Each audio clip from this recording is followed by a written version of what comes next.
Hello, BBYO. First of all, thank you guys for having me. You are an amazing group of people.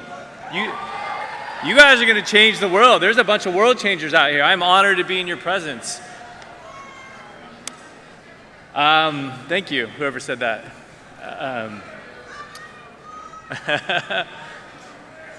One year ago, I was declared dead.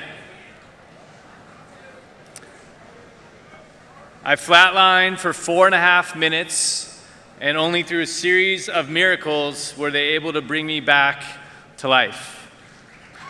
Thank you. And the doctors said it was the most extraordinary case they'd seen in the history of the hospital at UCLA, if anyone's from California.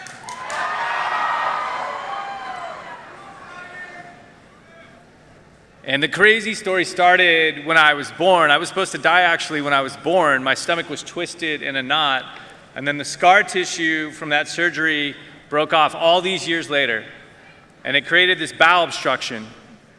And I didn't know it at the time. I just knew my stomach was hurting, so I went to the hospital, and our COO of OMAZE, Helen, came, and my parents came, and they couldn't figure out what was going on. They did all these tests, and finally at 10 o'clock at night, they sent them home and said, we're going to keep Matt overnight, and if he's not doing better by the morning, we'll do surgery then. So our COO, Helen, she drove home to her house. It was about 11 p.m. at this point, and she pulled into her driveway, and she goes to get out of her car, and something is telling her she needs to go back to the hospital. And Helen is British. She's a COO. She's British, all right. Or was that for COOs or for British? Okay.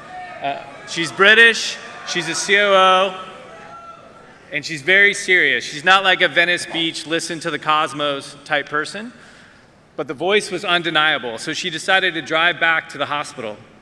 And if she hadn't driven back, I would have died 45 minutes later. Because my blood pressure had plummeted, and the machines had not alerted the nurses. So she went and got a doctor and said, this looks really bad. The doctor took one look. She called in a crash team. They rushed me down into surgery. I came out of surgery, and they said to my mom, they said, the good news is we figured out what it is. It's a bowel obstruction. The bad news is it's continuing. He's in critical condition, and we don't know why. So then a couple hours pass, and my mom goes downstairs to get my dad and my brother, and she comes back upstairs, and she hears over the loudspeaker, code blue in room 437. And my mom works in a hospital, so she knows that means flatline, and she knows that's my room. So she rushes upstairs to the door, and the nurse says, I'm sorry, you can't come in, this is very serious. She said, I was there when he came in this world. If he's leaving this world right now, I'm gonna be in that room. And I'm still scared of my mom at this day, so I totally understand why the nurse let her in the room. And you walked in, and as one of the sessions earlier said, it seemed like an episode of Grey's Anatomy.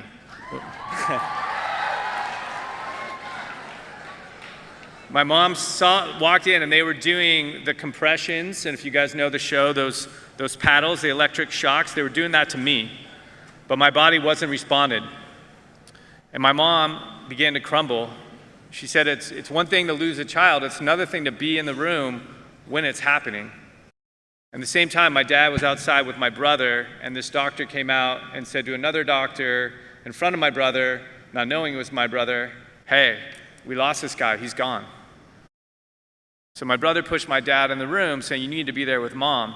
And my dad came in from this angle, my mom's faced here looking at the operating table. And my dad was crying so loudly, my mom turned away to say, Gary, you gotta be quiet or they're gonna kick us out of this room. And she said when she did that, she saw something she'd never seen before in a hospital. She said every nurse and every staff member and every doctor in the ICU had gravitated outside the window. And there was like 40 of them. And they looked like this silent church choir just sending in positive energy. And she was so moved by these people that were sending in love to this person that they didn't even know. It filled her up with strength. It was like this transformational experience for her.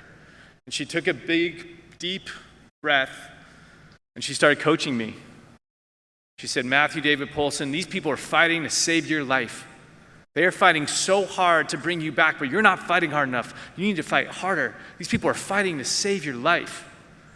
And she just kept doing it. And they said it was this surreal experience because here's this 65-year-old mom that's not supposed to be in that room. She's not supposed to be in Grey's Anatomy, but she's there.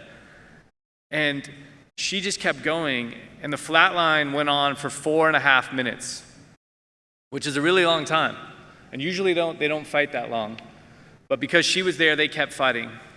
But at one point, she started to think in the back of her head, this has gone on for a long time. Like, this can't keep going. And at the same time, the main doctor, he kind of shook his head as if to say it's done. And she said, no, please, don't call it. Do not call it. And right as she said that, he turned back and he said, wait a second, I think we have a pulse. And all of a sudden, my eyes opened up.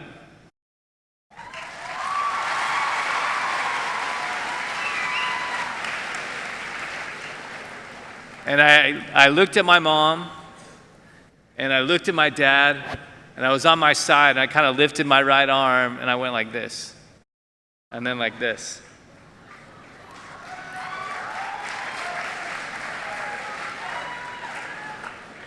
So when my last day in the hospital, the doctor who saved me, he sat at the edge of my bed, and he said, when I finish my career 30 years from now, and I'm talking about the most extraordinary case I've ever seen, this is going to be it. We had you at 0% chance of survival for 2 days. And the fact that we have you going home with your full faculties, we have no medical explanation for that. And I was like, okay, do you have a guess or anything? And he said, it was love and it was optimism that brought you back. And I really believe that.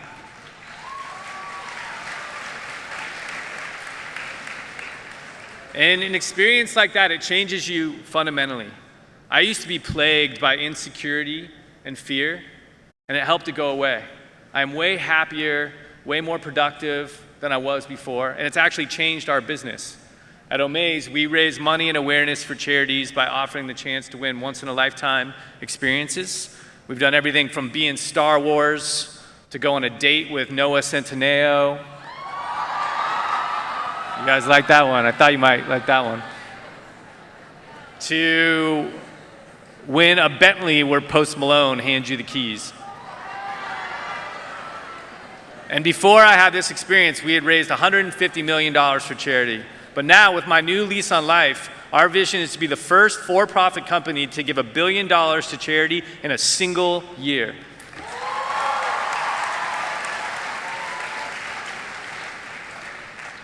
And I'm here today because you guys are an amazing group of people.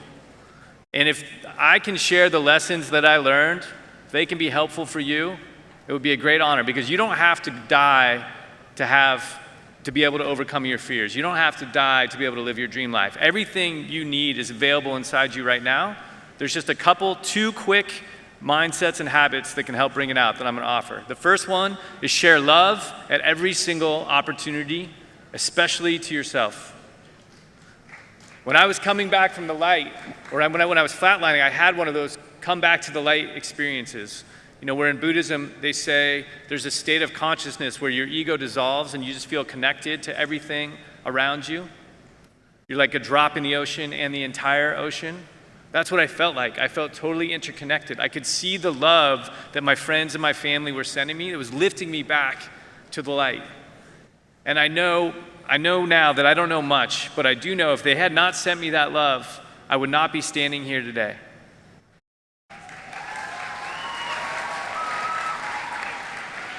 At the same time, sharing love can be scary. It took me almost dying to overcome my fears. It took me knowing that I'm only on this planet because people sent me love. But now I send a video to someone I care about every single week telling them why I'm grateful for them. But you can do less than that. Just giving someone your full attention is an act of love. So if you listen intently to a classmate or if you smile at a stranger that you're walking by, that can change the trajectory of your day, of their day. And when you're down, giving can change the trajectory of your day. So next time that you're feeling depressed or you feel like you're not enough, do two things. Be a best friend to yourself and give love to someone else. You never know how far that will travel. And The second and the final lesson is that optimism is a superpower. I used to think optimism was a binary concept. You're either an optimist or you're a pessimist, but now I realize it's a skill. It's a skill that deserves practice. And the good news is that it has an awesome power that every one of us can harness, right? And optimism, just like a warrior hones her craft in combat, optimism is best forged in adversity. The doctors who saved my life, they were warriors for optimism. They were told they had a 1 in 3 billion chance of saving me. But they fought. Even though they had lost so many people before, they fought. And they tapped into a force more potent than statistics, and they brought me back. And so when you guys face adversity, and every one of you guys will face adversity, you have two choices. You can either withdraw or you can grow. You can start thinking about why things will go wrong, or you can do what they say in the Old Testament, and you can rejoice in your suffering, knowing that suffering produces endurance, endurance produces character, and character produces hope. And optimism is just a function of hope. But you don't have to go through adversity to be good at optimism. You can also start to picture your dream. Say you want to be governor of your state or a YouTube star one day. David, he is lovely. Start to write down a journal of what it's like to be there when you're being sworn in, or what it's like to be there when you get 10 million subscribers. Talk about the lessons that you learned along the way, the challenges you'd overcome. And the more details that you write, the more likely your dream will come true. And I know that sounds like it is bending the laws of physics, but optimism can do that. I am living proof. So thank you guys, I appreciate it.